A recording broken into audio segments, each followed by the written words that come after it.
made it so that godforsaken budget passed. It was 170 for the budget to 168 against. And how did it pass? Because Elizabeth May and a New Democrat person who really, can the New Democrats even vote under the banner of NDP anymore, considering that they've not got official party status anymore? Like, this is awful. This is absolutely terrible, especially after what the Parliamentary Budget Officer has been revealing and having to deal with from the government in its staunch and blatant refusal to provide documents that he has gone before the House of Commons and gotten parliamentary orders for them to produce. And they're still like, no. Like, last year, he and the Conservatives got a parliamentary order that said you need to produce a budget before summer break. And they said, no. And then, with this budget, now they have passed an act that says all future budgets will come out in the fall, in the third quarter. Because that makes fiscal sense. You know? Because every single business fucking runs on a budget that's produced when the fiscal year is nearly over. That makes perfect sense. Yes, this is amazing. And then, during all of this, the Parliamentary Budget Officer has revealed that not only does this budget run a $78 billion deficit that we can see, but they've hidden $91 billion because what they've done is they've recategorized a lot of stuff that should be under everyday spending as capital investment. So a lot of those really, really inflated funds that they're putting out that are supposed to provide like tens of billions of dollars in 5 years are put as capital investment when they should be like everyday stuff, like infrastructure, public service payments, healthcare transfers, and the like. And it's no wonder that they're going to have to lay off or cut hundreds of thousands of public service jobs. They're not going to be able to pay for this. And this makes me really worried for programs like child tax credit, Canada Disability Benefit, the tax credit rebates that small businesses get, where like the government is not going to be able to pay them. This is unsustainable, and that is one of the words that the Parliamentary Budget Officer used in his report, unsustainable. And in response to him upholding his position as a third-party, impartial, basically auditor of the government, the Carney government's response was to make his position temporary.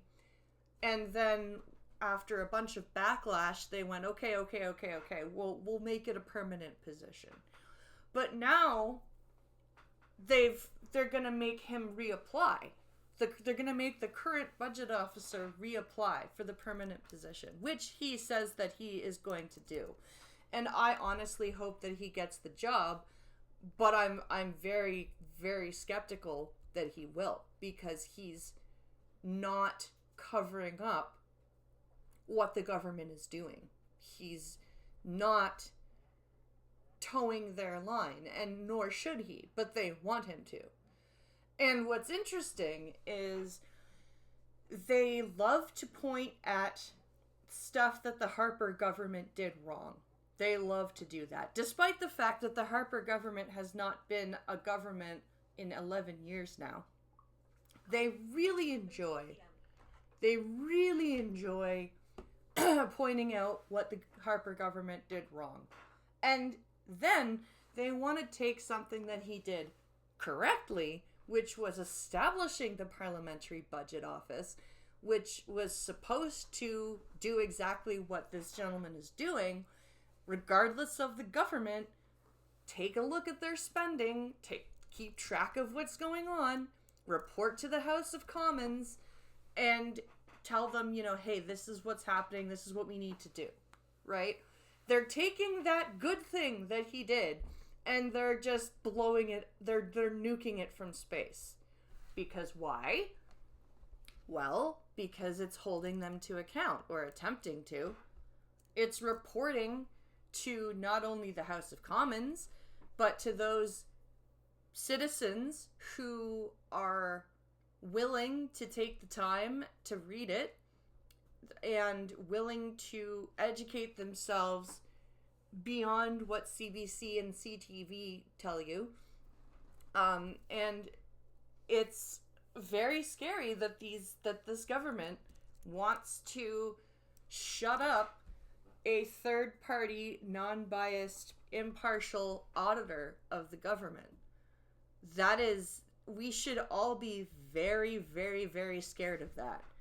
I don't care if you're a conservative.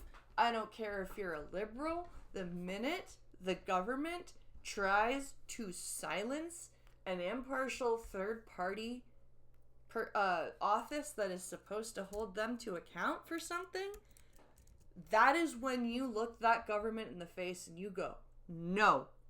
This is not what we elected you to do, and you know it's not what we elected you to do, you lying sacks of garbage.